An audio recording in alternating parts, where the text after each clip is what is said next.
Vamos começar então com a segunda sessão de palestras desse dia. Essa sessão vai ser moderada por Luana Campos. Ela é secretária do Comitê Científico de Mudanças Climáticas do ICOMOS Brasil. Seja bem-vinda, Luana. Bom dia, Mauro. Bom dia a todos os participantes, os ouvintes. Muito obrigada pelo convite para moderar essa mesa e penso que vamos começar os nossos trabalhos. Agradeço a todos os presentes, os que puderem estar contribuindo com seu conhecimento no Congresso Internacional de Cultura em Ação Climática, um congresso cada vez mais multilinguístico, com apresentações em diferentes idiomas.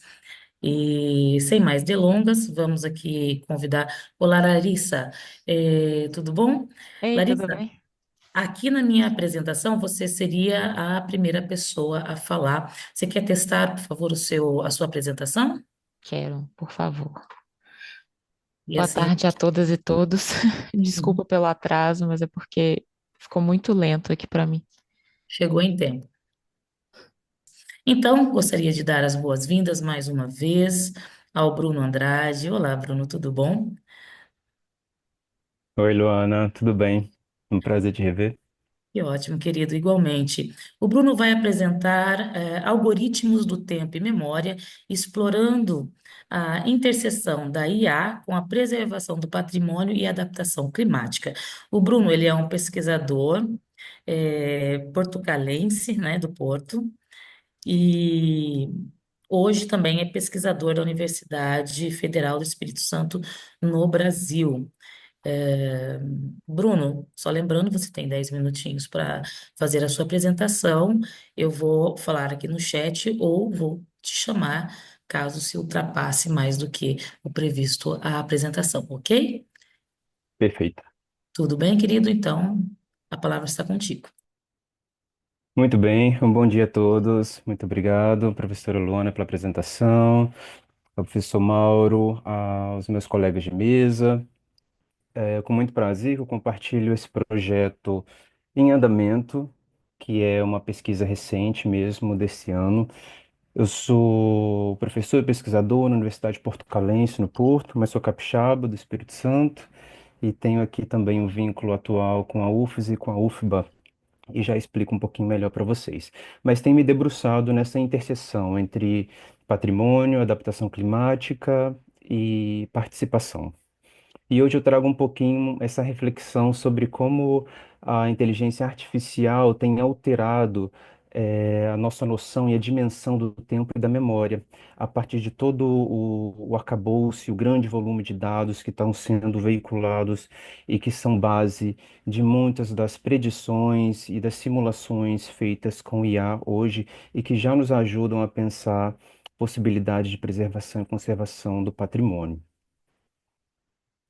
Então, eu trago aqui, eu gosto sempre de trabalhar com esquemas, diagramas conceituais para que nos ajudar a visualizar essa interseção temática. Então, o que eu já adiantei aí da minha busca de articulação dessas três dimensões da minha carreira e que agora ganha uma nova dimensão com a inteligência artificial, mas que é algo que eu já venho trabalhando também por meio, por exemplo, dos modelos digitais e também dos jogos digitais, como possibilidades de visualização e simulação do projeto colaborativo no patrimônio. Mas trago hoje aqui algumas situações, alguns postulados conceituais importantes para pensarmos, como, por exemplo, essa dupla dimensão tão cara aos nossos estudos no patrimônio, como tempo e espaço. Mas principalmente eu diria que pensar na cronopolítica, que é uma possibilidade de incorporar diferentes visões a partir de diferenciações de temporalidade, seja na relação humana como também na relação com a máquina. E por isso, nos deparamos também com um novo tipo de racionalidade na nossa relação com a inteligência artificial, por exemplo, a generativa, o chat GPT, ou essas outras aplicações que dialogam conosco a partir de um grande volume de dados e que também têm a capacidade de transformar ou transmutar texto em imagem, imagem em vídeo, vídeo em texto e aí uma possibilidade de também tradução ou perdas da tradução a partir dessas conversões, o que nos leva também a uma outra questão crítica no patrimônio, que é o viés cultural, ou do inglês que a gente chama de cultural bias. Porque, por exemplo, eu tenho trabalhado aqui num projeto que eu já vou explicar um pouquinho mais do ICOMOS, chamado Preserving Legacies, e sou um dos coordenadores locais aqui dos terreiros de Candomblé em Salvador, na Bahia. E sempre que nós fizemos simulações a partir da preservação dos terreiros, por exemplo, no chat GPT ou no Cloud, ou no Llama, há sempre aqui algum tipo de bias, algum tipo de viés, parcialidade cultural que vem de uma ocidentalização desse grande volume de dados que é então a base desse escopo de respostas. E já na frente, no slide mais à frente, eu vou mostrar uma disrupção, uma outra possibilidade que tem se aberto a partir mesmo da pesquisa científica, que nos traz aqui menos parcialidade, um pouco mais de precisão, a partir de um escopo de artigos científicos. E trago aqui uma outra referência que é muito cara para mim na teoria, que é o Félix Guattari, e que ganha então um valor de contemporaneidade a partir do seu livro Inconsciente Maquínico, mas também outros conceitos dele, como Deleuze, como máquinas desejantes, agenciamento maquínico, e que são postulados críticos importantes para a gente pensar como essa nova racionalidade algorítmica, essa nova maneira de pensar o tempo e o espaço na adaptação às mudanças climáticas cria e influencia o nosso inconsciente, ou seja, a maneira de pensar, a maneira de se colocar no mundo e a maneira de ler e de intervir no patrimônio. E com isso, essas máquinas, essa nova relação com a inteligência artificial, que é desejante no sentido de ela cria uma relevância, e um papel quase que inevitável na nossa pesquisa, na nossa prática contemporânea. Então, a partir desse postulado, a gente precisa mesmo problematizar e pensar juntos quais são as possibilidades e limitações, dessa ferramenta. Então, aqui eu trago algumas perguntas e nem sempre eu vou trazer as respostas, mas é mais mesmo para suscitar a nossa reflexão contínua, e porque 10 minutos é mesmo pouquíssimo tempo, e eu já devo estar muito próximo do final, apesar de ter avançado um pouco na apresentação, mas eu vou tentar ganhar tempo aqui. Então, pensar, né, a inteligência artificial como máquina, ela tem mesmo a possibilidade de criar ou ela imita?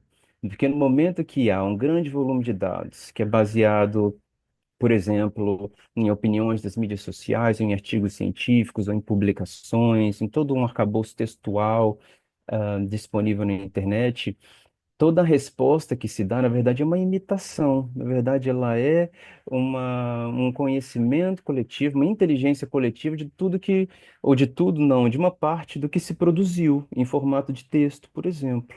Então, aqui nos leva lá atrás ao princípio da inteligência artificial, que foi, até gerou um filme chamado Jogo da Imitação, que eu recomendo para vocês assistirem, que foi lá, né, durante a Segunda Guerra Mundial, criou-se uma máquina para decodificar as mensagens nazistas, etc. E com isso, essa lógica do computador de imitar a inteligência humana, que tem se desenvolvido e agora ganha aí uma nova impulsão. Então, aqui a gente começa a pensar quais seriam as implicações éticas de confiar, então, a gestão do patrimônio à inteligência artificial. Então, há diversos casos de estudo emblemáticos, como uma das primeiras cidades inteligentes no mundo, que é considerada Songdo, na Coreia, que ela foi planejada mesmo para ser controlada e vivida por meio da inteligência artificial, ou seja, sensores e algoritmos, que aumentam a eficiência energética dos edifícios, a mobilidade, as áreas verdes, então uma série de situações controladas pela IA e não mais pelos humanos.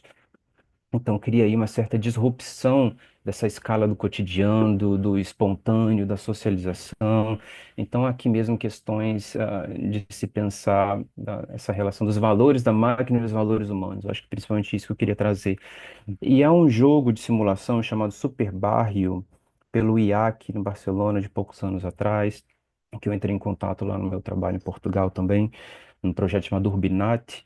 E ele é como se fosse uma simulação 3D em que a população, os participantes, têm a possibilidade de de intervir nos superblocos em Barcelona.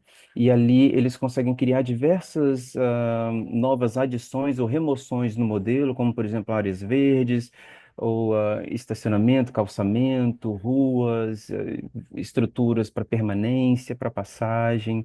É mais assim, intervenção no espaço público, de modo também a garantir a preservação dos superblocos.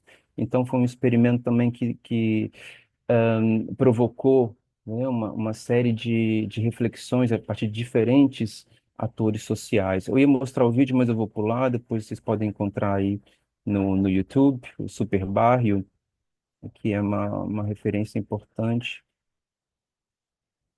Eu estou tentando passar o slide e está querendo passar o vídeo. Vamos ver se eu consigo agora. Acho que eu vou ter que sair da tela, vamos ver. Desculpa, gente, aqui a questão técnica. Os vídeos aqui no PowerPoint sempre trazem situações assim. Muito bem. Então, o outro exemplo que eu queria trazer é o projeto Maia, um mapeamento automatizado de assentamentos informais com IA, que foi experimentado em Barranquilha pela primeira vez, poucos anos atrás, na Colômbia. E ele tem aqui uma proposta de open, né, de abertura, para que outras cidades no mundo possam também utilizar essa mesma tecnologia para mapear assentamentos informais, mas que também pode ser replicada, por exemplo, para cidades históricas, para pensar aí questões de regularização fundiária, como é uma questão crítica aqui para os terreiros de candomblé. Eu sei que, em princípio, as pessoas tendem a pensar a cidade histórica como algo estratificado ou com uma tipologia específica de patrimônio, mas em Salvador, em outras cidades do mundo, isso também é diferente. Então, o patrimônio, ele dialoga diretamente com as comunidades informais, por exemplo, aqui na América Latina, e creio que em Salvador é um exemplo emblemático, com os complexos dos terreiros. Então, esse tipo de tecnologia, ele em tempo real atualiza modificações no uso do solo, e no lote, e com isso ele consegue informar o governo ou instituições de preservação, nesse caso, de maneira a apoiar e a diminuir o custo e o processo dessa regularização, dessa atualização e mesmo do controle, porque, por exemplo, os terreiros de candomblé em Salvador são os guardiões do verde na cidade, que têm possibilitado a mitigação dos efeitos das mudanças climáticas. Então, com a perda desse verde devido à especulação imobiliária, à urbanização desordenada e à falta de regularização, que são terras aí, pronto, ancestrais, passadas em família, de família em família, e que cria ali uma lógica de bairro étnico que é transferido da África para Salvador. Então, uma série de problemáticas que a IA poderia e já pode nos ajudar a pensar. Um último caso que eu trago é um jogo em andamento, então, que a gente está desenvolvendo aqui, eu e o Celso Almeida Cunha, somos coordenadores locais em Salvador desse projeto chamado Preserving Legacies Future to Our Past, do ICOMOS Internacional, em parceria com a National Geographic Society e Climate Heritage Network. Somos um dos dois sítios escolhidos esse ano como sítios de observação nesse projeto. Inclusive, as candidaturas estão abertas novamente para novos sítios. E o outro sítio, pronto, é representado pela nossa colega, a professora Luana, que modera essa mesa. Então, é uma grande coincidência. Muito positivo aqui pensar de que maneira, não é, podemos alcançar diferentes públicos. Então, o jogo surge aqui como uma possibilidade de realizar uma pesquisa etnográfica em que entrevistas, questionários, observação alimentam com suas informações o jogo. Então, não é algo que vem da visão do pesquisador, da visão de um técnico, mas sim, ela é uma estrutura aberta para que seja incorporada dados da população, da própria comunidade. E essas imagens eu gerei com inteligência artificial. Então, aí a primeira conexão foi no final de semana inteiro aqui, prompting e num embate, sabe, quase pós-apocalíptico com essas ferramentas para encontrar maneiras de realmente traduzir aquilo que eu imaginava. Então, algumas imagens começam a ser um trabalho conceitual, era para a própria cidade como um jogo de tabuleiro e seu jogo de poderes e interesses, mas o seu formato mesmo é mais essa imagem à direita, que é um tabuleiro 3D com cartas, revelando ali perfis de jogadores e problemas climáticos, como negociar, como poder priorizar valores. E depois a nossa ambição daqui a um ano é transformar, traduzir esse jogo para uma plataforma virtual a partir da IA. Então a IA está aí desde o início conosco, nos ajudando a traduzir texto em imagem, mas também pensar como um agente maquínico de colaboração. Então, não é a IA top-down, é a IA bottom-up, que nós treinamos e que nós, então, alimentamos com os dados das comunidades para poder respeitar os princípios étnicos e culturais e religiosos de culto dessas comunidades. Então, mais por vir sobre isso aí, mas eu queria trazer algo nosso original. E, por fim, para fechar, então, aquela alternativa que eu falava no início é o chat GPT. Então, já há modelos, né, que se baseiam em grandes volumes de dados, como o Resilience AI Assistant, que reúne 10 anos desse grupo, que é uma rede de resiliência chamada Resilient Cities Network, que eu recomendo vocês darem uma olhada. 10 anos de relatórios, de artigos que foram criados a partir dessa rede para pensar resiliência em diversas dimensões, em que a resiliência climática é uma apenas, né? Há outras, como a segurança, como a preservação, a relação do verde e azul na cidade, racismo, enfim, uma série de dimensões sociais também que aqui são importantes. E eu fiz uma perguntinha para ela. Então, diferente do ChatGPT, ela é treinada com todo esse aparato técnico e com menos viés cultural. Então, eu perguntei como o patrimônio de Salvador poderia se tornar mais resiliente às mudanças do clima. Então, baseado aqui no arcabouço de boas práticas e todo o conhecimento desse grupo, ele indicou duas situações aqui, que foi valorizar, requalificar o patrimônio histórico da cidade, principalmente as questões de habitação e mobilidade, que eu também já adiantei um pouquinho a problemática aqui dos terreiros e a habitação. E, em segundo lugar, o aumento do bem-estar e saúde mental e urbana, também considerando a sua dimensão social e a articulação diretamente com o espacial e a relação com o verde também e o azul, né, que são os canais, a água, o mar, os rios, como elementos muito importantes também a preservação e regeneração da biodiversidade. Então fica aí como exemplo uma possibilidade da gente pensar e encerro com esse slide, acho que mais acabou o tempo, né, professora? Sim. Então encerro com esse slide mesmo para deixar aí e suscitar perguntas, discussões entre nós. É muito curtinho, mas eu acho que espero que eu tenha conseguido comunicar um pouquinho o nosso projeto em andamento e fico à disposição para conversar mais no final. Muito obrigado. Bruno, fantástico. A sua apresentação e as perspectivas que você traz realmente deixa aberto para um monte de questões, mas em função do tempo e um pouco em respeito aos colegas, nós vamos adiantar para a próxima apresentação e depois deixamos aqui as nossas questões para o final, tá bom? Obrigada, Bruno. Agora eu vou chamar a Sofia Fonseca. Oi, Sofia, me ouve? Ouço muito bem, Luana. Vou então partilhar a apresentação. Perfeito. Conseguem É, ver bem?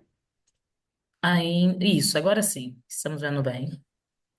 Ahn, a Sofia, ela vai trazer uma apresentação, aqui está em maiúsculo, não sei se é no é, Algarve, né, ou se é no Algarve, como se diz em Portugal, reduzindo o desperdício alimentar na indústria do turismo no Algarve, através da cultura. A Sofia é arqueóloga, cofundadora de Eiduma, consultora em patrimônio cultural e sustentabilidade.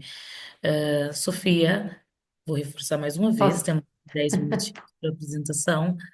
Fique à vontade, estamos te ouvir. Obrigada, Luana. Na verdade, o título é No, em inglês, Algarves. E é um jogo com o Algarve, exatamente como a Luana estava a dizer. Eu criei, isto foi um projeto que foi criado. Eu vivi 6 anos na Irlanda, onde me formei como Master Composer e trabalhei em temas de desperdício alimentar. E depois, e tenho 20 anos mais já, de trabalho em turismo sustentável. E quando passei da Irlanda para Portugal, quando voltei a Portugal, para o Algarve especificamente, no pós-Covid, ali na transição daquele período terrível que todos passámos, apercebi-me que em Portugal as questões do desperdício alimentar estavam muito atrás das questões da Irlanda, e então criei este projeto e chamei-lhe No Algarbage, com o jogo do nome do Algarve, que era a região onde eu estava na altura a viver, e estou em Portugal. Mas, na verdade, o que é o No Algarbage? Basicamente, a proposta consistiu numa intervenção prática, para estudar a gestão de resíduos em 4 estabelecimentos no Algarve. Um, tenho aqui a barra no meio, peço desculpa. Portanto, o Far Story Spot, que é um centro de visitação com um restaurante, que na altura, quando o projeto se iniciou, ainda não estava aberto e, portanto, quando trabalhámos com a chefe para criar um menu máximo zero waste possível.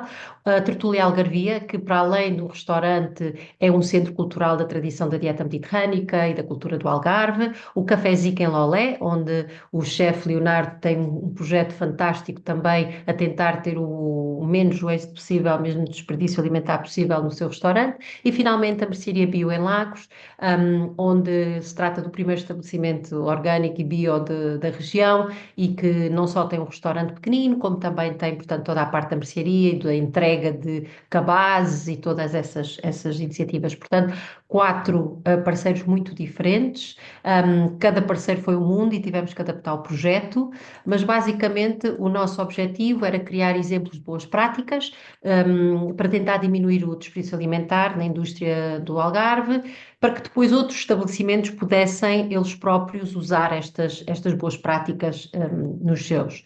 E porquê este projeto? Bom, convosco não é preciso explicar muito, vocês com certeza sabem, mas de qualquer forma, basicamente, 1/3 dos alimentos produzidos no mundo é desperdiçado, não só em termos económicos como ambientais, é uma catástrofe, basicamente. O desperdício de alimentos, basicamente, é a terceira maior causa, de aumento dos gases de efeito estufa, mas é também uma das principais soluções para enfrentar as mudanças climáticas. Portanto, é de facto algo importantíssimo. Em Portugal, no caso português, desperdiçam-se mais de 1 milhão de toneladas de alimentos todos os anos, e claro, o impacto é avassalador. Ao mesmo tempo, e quando comecei o projeto, o Plano de Turismo Sustentável da região do Algarve, de Portugal, desculpem, previa criar ou posicionar Portugal como um dos destinos turísticos mais competitivos e com aspectos sustentáveis.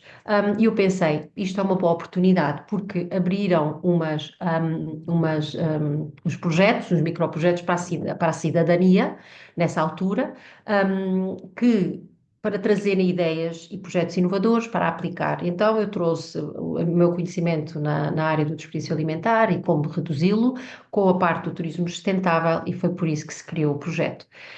Aqui, só para vocês terem uma ideia, se virem na terceira coluna, em relação ao Algarve, ao Alentejo e ao centro, resíduos alimentares recolhidos são 0, que é gravíssimo. Há recolha de resíduos verdes, mas de facto as únicas regiões do país, em Portugal, onde se faz alguma recolha de resíduos, sobretudo quando começámos, o projeto no Lisboa, Valtejo e na região norte, são as únicas 2 regiões. Portanto, há muito trabalho por fazer. E por estes motivos apresentámos a tal proposta que vos digo, o Acciona ODS, que era um projeto com fundos europeus, o Interreg, Espanha-Portugal, integrando, e aí é parte da cultura, não só do desperdício alimentar e o turismo sustentável, mas pondo a questão cultural, que é com base nos princípios da dieta mediterrânica. Ou seja, através dos princípios da dieta mediterrânica, eu trabalhei com estes 4 parceiros para ver como podíamos então reduzir o desperdício alimentar nos seus estabelecimentos. Mas só para fazer uma contextualização, porque é que desperdiçamos tanto? Bom, penso que basicamente práticas insustentáveis de produção e consumo nos nossos países, sobretudo nos desenvolvidos, práticas ineficientes de produção e preservação, falta de infraestruturas nos países menos desenvolvidos. Eu trabalho muito em arqueologia africana, sou arqueóloga, e muitas vezes o que acontece é que em regiões menos favorecidas não existem infraestruturas, não existem bons frigoríficos, enfim, uma série de aspectos que depois levam ao desperdício. E, no fundo, em ambos, tanto nos mais desenvolvidos como nos menos desenvolvidos, temos uma desconexão com a natureza e os processos de produção alimentar que leva a esta desconexão total entre o que compramos e o lixo e o que deitamos fora. E por isso há aqui este quadro: se o desperdício alimentar fosse um país, seria o terceiro em termos de desperdício alimentar. E é muito mais do que só desperdiçar alimentos, como nós sabemos, porque no fundo estamos a gastar água, terra, sementes, energia, uma série de aspectos para comida que depois é desperdiçada. São impactos ambientais, sociais e económicos. Existem milhões de pessoas que continuam a passar fome e nós desperdiçamos esta quantidade de comida incrível. E depois, em termos de aquecimento global, de facto, o desperdício alimentar é entre 8% e 10% das emissões globais de gases, o que é inacreditável. como é que algo tão importante e que é basicamente a comida é cultura, e eu não acredito que haja nenhuma, ou tenha havido nenhuma cultura ao longo da história para a qual fosse possível ou aceitável o desperdício alimentar, como nós chegámos a esta situação. E especificamente o turismo. Bom, a indústria do turismo é uma das mais importantes em termos de economia mundial. Em 23, o setor de viagens e turismo contribuiu para 9,2% do PIB mundial, com trilhões de dólares e 24 milhões de emprego, e nos Estados, na EU, na União Europeia, 70% dos resíduos alimentares são domésticos e na restauração. Como é que o turismo, então, poderia apoiar esta transformação e esta ação climática? Desde o meu ponto de vista, uma das coisas que nós podemos, sem dúvida, fazer é trabalhar na redução do desperdício alimentar, e o nosso projeto consiste em 6 etapas, que aplicámos com estes 4 parceiros que vos referi ao início. A primeira, tentámos identificar e medir, calcular o custo económico associado. Mais ou menos diz que 1 quilo de comida que é enviada para o lixo corresponde a 2,50 euros, mais ou menos. Portanto, dá para fazer entre o peso e o que há, o custo económico também. Depois, prevenir, com o trabalho nos chefes, com os chefes, com a cozinha, prevenir o desperdício, o que é que se compra e quanto, as questões do armazenamento, a expiração dos produtos, o congelamento, e também o que é oferecido aos clientes, os menus e as doses, porque muitas vezes são demasiado grandes e as pessoas acabam por não os consumir. Terceira etapa, a gestão dos resíduos. Como é que se reutilizam, doar e fazer compostagem. A parte de reutilizar é super importante e entra a dieta mediterrânica. Na dieta mediterrânica não existe desperdício, há reutilização em sopas, em açordas, por exemplo, no uso do pão. Enfim, existe uma série de tradições alimentares que evitavam exatamente isto, o desperdício. 4, medir os resultados obtidos. Quanto é que se pôde reduzir e quanto é que se ganhou ou poupou na questão económica, que é sempre fundamental para a parte turística, obviamente. E depois, numa quinta etapa, acompanhar e monitorizar, ver como é que está a correr, tanto na chamada copa grossa, ou seja, na cozinha, como na copa fina, na sala com os clientes, o que é que se pôde reduzir, trabalhando também numa sensibilização com os próprios clientes. Por último, fizemos um workshop com a presença de vários chefes que trouxeram também propostas de zero waste para pratos a apresentar nos diferentes restaurantes, e apresentámos os resultados com as melhores práticas para poderem ser replicados. Eu vou-vos só mostrar os resultados num dos parceiros, a Tertúlia Algarvia, que é um restaurante já de dimensões consideráveis, onde, para além de ser um restaurante, como vos digo, é um centro de cultura e de encontro da dieta mediterrânica. E aqui vocês podem ver, o projeto durou mais ou menos 4 meses no total, mas durante o mês fizemos a recolha dos resíduos e depois a análise, e aqui já é significativa, só com esta abordagem simples, de trabalho direto numa cozinha com os chefes e com a equipa, como isto se nota imediatamente. Aqui podemos ver também, as duas tanto na parte da cozinha como na parte com os clientes, como houve uma significativa redução. Depois desta pesagem, analisámos o que é que havia, percebemos que há muito desperdício, que é inevitável, cascas de melão, cascas de marisco, eles têm imensos pratos de marisco, mas provavelmente nos sacos, ao início, quando fazíamos a pesagem, havia outras coisas, mas apesar disso os valores eram consideráveis, e fomos ver o que é que estavam dentro dos sacos. Então, para além da pesagem disso tudo, na cozinha criámos estações para definir o que é que se gastava na preparação, apontávamos, pesávamos, e se houvesse comida estragada no armazém também contabilizávamos. Em relação aos clientes, tudo o que vinha era pesado e fotografado para sabermos o que é que realmente veio para trás e separar líquidos e sólidos. Basicamente, na preparação, aqui tem as estações que criámos na cozinha: cascas de cenoura, camarões, pelinho, cortes de salada, basicamente o que nós propriamente temos em casa, muitas vezes este tipo de restos, não é? De preparação de comida. E depois, nos clientes, vinha muito para trás pão, azeitonas, os molhos, claramente eram muito grandes os recipientes, salada que ficava, batatas e as famosas cascas de marisco. Bom, basicamente posso dizer que, em relação aos resultados, nós conseguimos reduzir o desperdício de alimentos nos estabelecimentos dos nossos parceiros. Por exemplo, com a Tertúlia, depois de analisarmos tudo isto, tentámos ver o que é que se podia fazer para reduzir o consumo do pão, a levar menos pão para a mesa, esse tipo de coisas. Apresentámos o projeto ao Turismo do Algarve, ao Turismo do Porto, com quem há interesse por ambas entidades em colaborações futuras. Participámos em diversos eventos, como o de hoje, para sensibilizar sobre o desperdício alimentar, o nosso projeto e o futuro, quem sabe. E também publicámos uma brochura, aqui vocês têm os códigos e um vídeo para utilizarmos nas nossas redes sociais e passarmos voz sobre o projeto. O nosso handle é NoAllGarbage, convido-vos a visitar e muito obrigada por esta oportunidade de poder-vos mostrar este projeto. Obrigada. Muito obrigada, Sofia. Agradeço o rigoroso cumprimento do tempo e pelo lindo projeto. Realmente não sei se eu, enquanto cliente no Algarve, iria gostar de uma porção menor de pão, mas é uma excelente proposição, enfim, o contexto inteiro.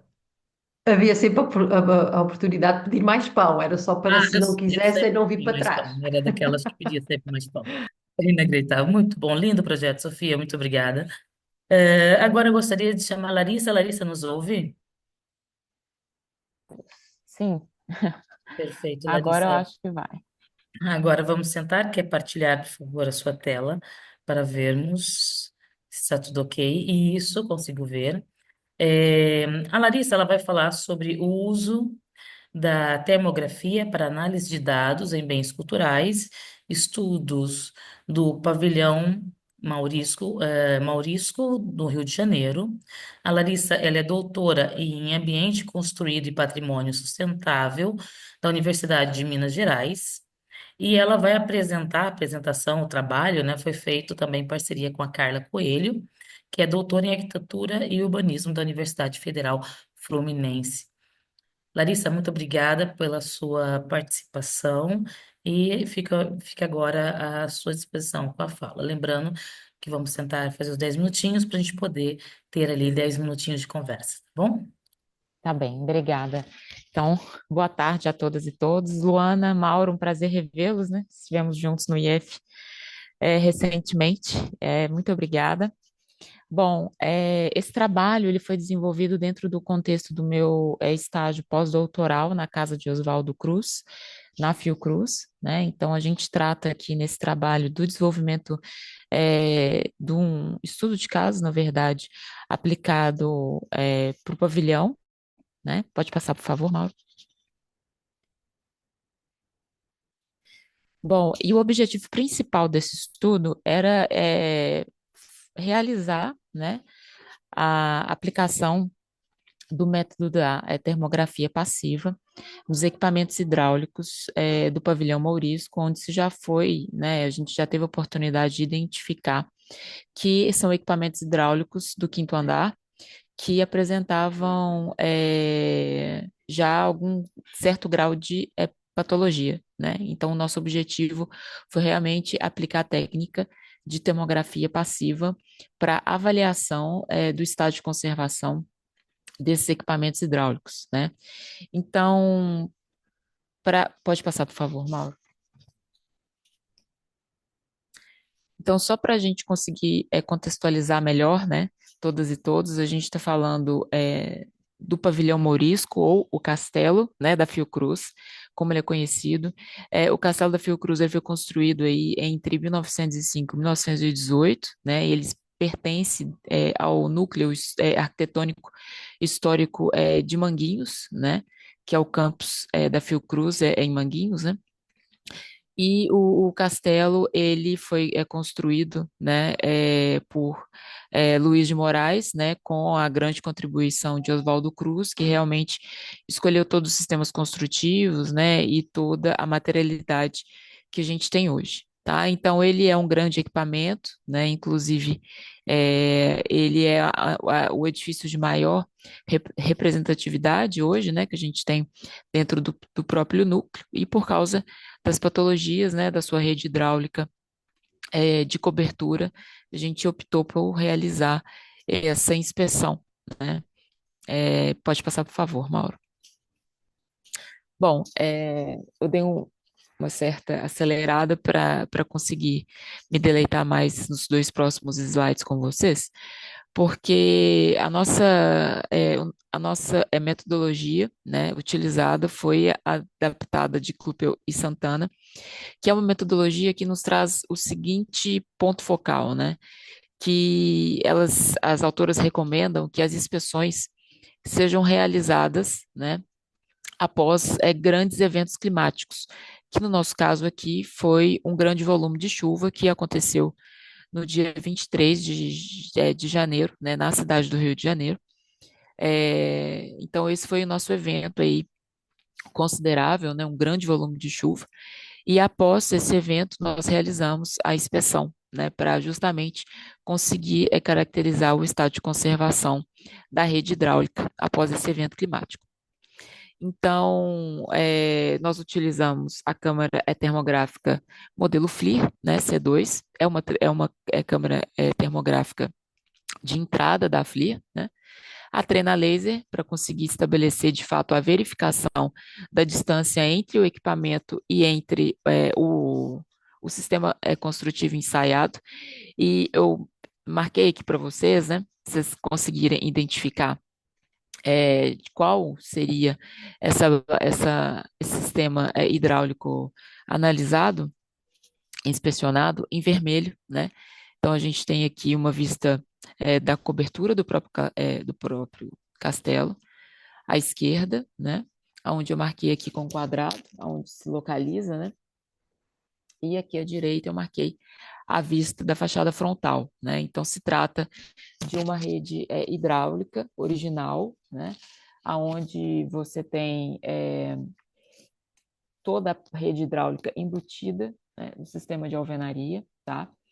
E essa rede hidráulica ela passou por um processo de intervenção no início da década de 90, onde foi feito o recapeamento interno através da injeção de alguns tipos de polímeros, né? Então, antes já se tinha o registro dessas infiltrações, né, nessa rede hidráulica e a partir da década de 90, com a alteração dos ciclos de chuva, né, e a intensidade, foi realizada essa intervenção nessa rede hidráulica do quinto andar, que é um terraço, né, como vocês podem ver, e desde então os ciclos de patologia e os danos gerados pelas patologias, eles estão cada vez mais intensos, né? Então, o nosso propósito aqui, adaptando a metodologia de Kupfel e Santana, foi justamente identificar como que a gente pode utilizar a câmara termográfica, né, enquanto ensaio não destrutivo, para avaliação do estado de conservação de equipamentos, né, de elementos, de componentes da construção civil após grandes eventos climáticos, né? E esses dados meteorológicos, né, foram levantados da própria estação meteorológica da casa de Oswaldo Cruz, né?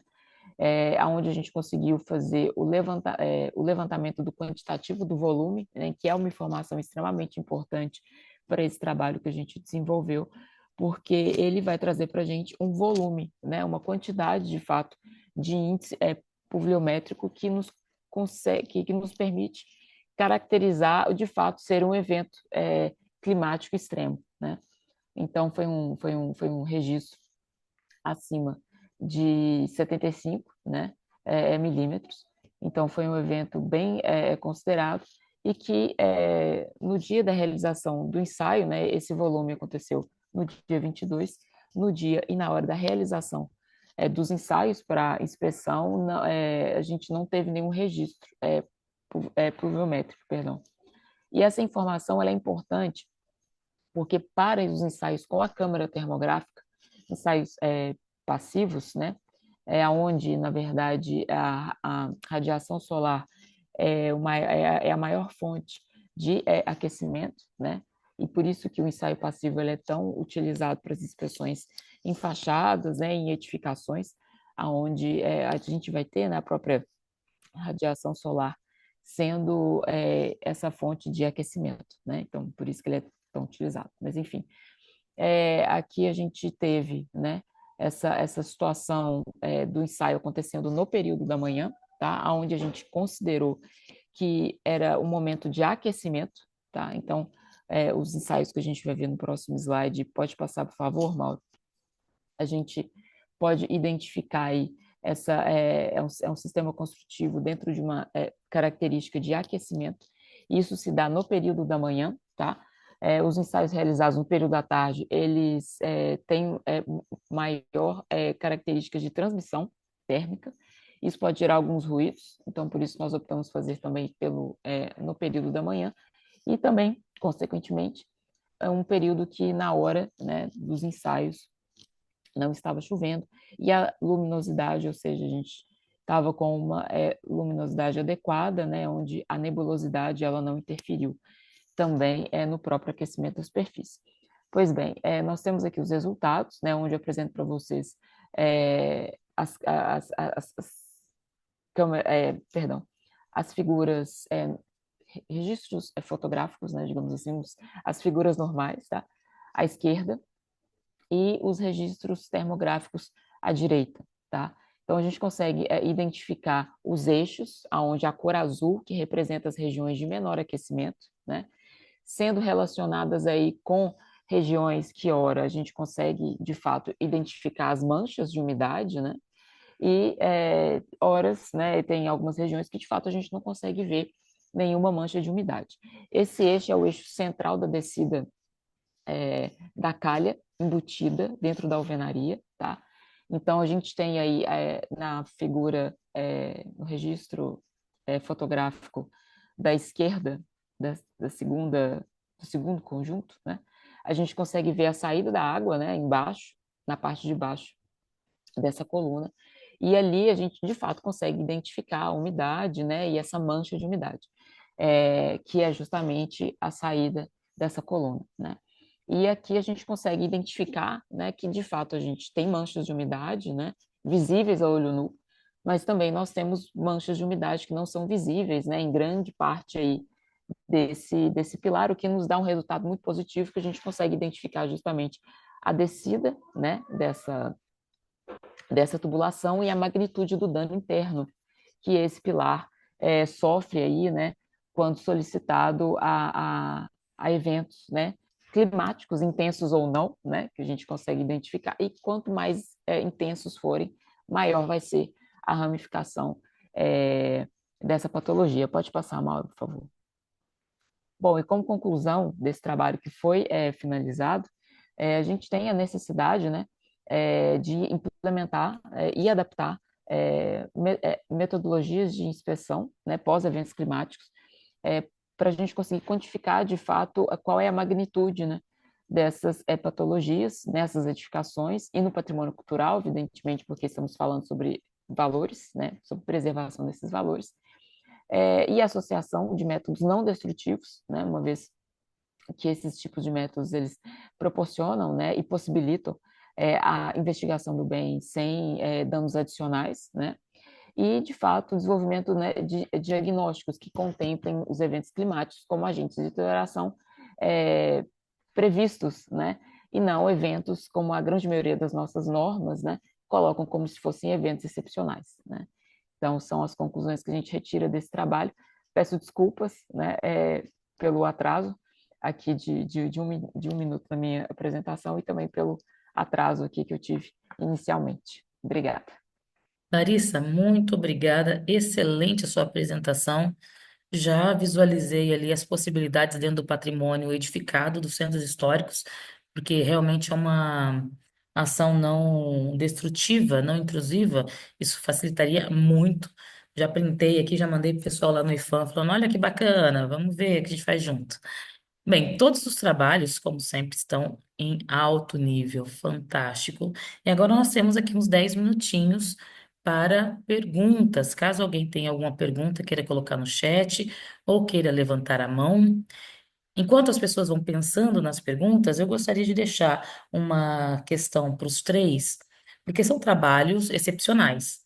Mas em ambos os trabalhos, na parte de execução, eu observei ali um certo nível de dificuldade, mas eu gostaria de saber de vocês, dentro dos trabalhos que vocês desenvolveram, tanto na IA, quanto na questão da alimentação, que eu já imagino ali alguns problemas, quanto no seu, Larissa, qual que foram os principais desafios, as principais dificuldades? Se puderem falar brevemente,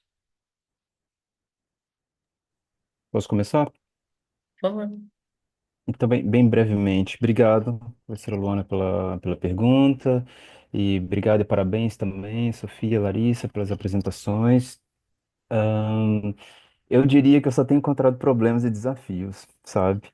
Ahn, Tratando e explorando possibilidades de aplicação da IA na gestão do patrimônio.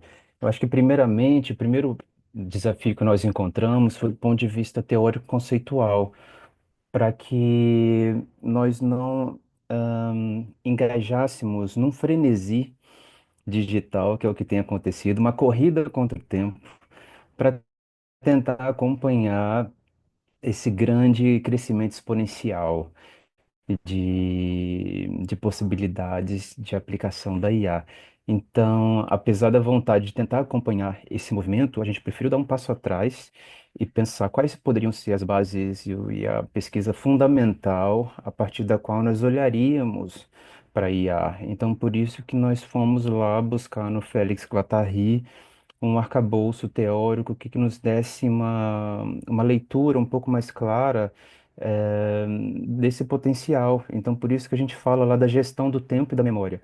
Porque imagina só, todo esse volume de dados que foi criado a partir da produção humana, vamos tratar só da era moderna, por exemplo, em aspectos textuais ou de digitalização desses acervos, é mesmo uma quantidade, um volume, uma complexidade e mesmo físico-geográfica e cultural, que é num nível sem precedentes. Nós temos esse acesso hoje em dia a partir da IA. Então, esse é o primeiro desafio, de pensar que esse repositório também carrega a própria memória, a própria história, que nós fomos construindo ao longo do tempo. Então, há esse aspecto também dessa memória plasmada, não é, no digital. E até que ponto podemos considerar isso mesmo uma memória que possa ser acessada e usufruída? A outra questão é o tempo. Então, os modelos preditivos, que é hoje o que tem sido mais utilizado na IA para o patrimônio, predição de riscos, de vulnerabilidades, deslizamentos, enchentes, etc., isso já vem da tradição da meteorologia mesmo, de prever mudanças, de prever impactos, e agora isso tem sido o que tem sido mais aplicado, na verdade. E outras tecnologias para, como um pouco aí na interface com que a Larissa falava, de tentar, a partir da fotogrametria ou outras técnicas, sensores, drones, conseguir capturar em tempo real os impactos no estado de conservação, para que o trabalho do IFAM, de outras instituições, possam ser facilitados também. Então, há aí um aspecto técnico claro que tem sido utilizado, mas acho que um outro, e é uma lacuna, eu diria, no estado da arte, é o nosso principal desafio, que é lançar essas bases teóricas e conceituais para que a gente tenha uma chance de reflexão crítica mais apurada e pensar numa outra alternativa, uma outra visão para a IA, que não seja essa que controla de cima para baixo a partir de uma parcialidade cultural, mas aquela que é alimentada e criada pela própria voz e posicionamento da comunidade. Eu diria que esses dois desafios têm sido os mais explícitos para nós. Fantástico, Bruno. E já aproveito e deixo a pergunta da Sofia de quando vai ter o jogo. Eu também estou curiosa.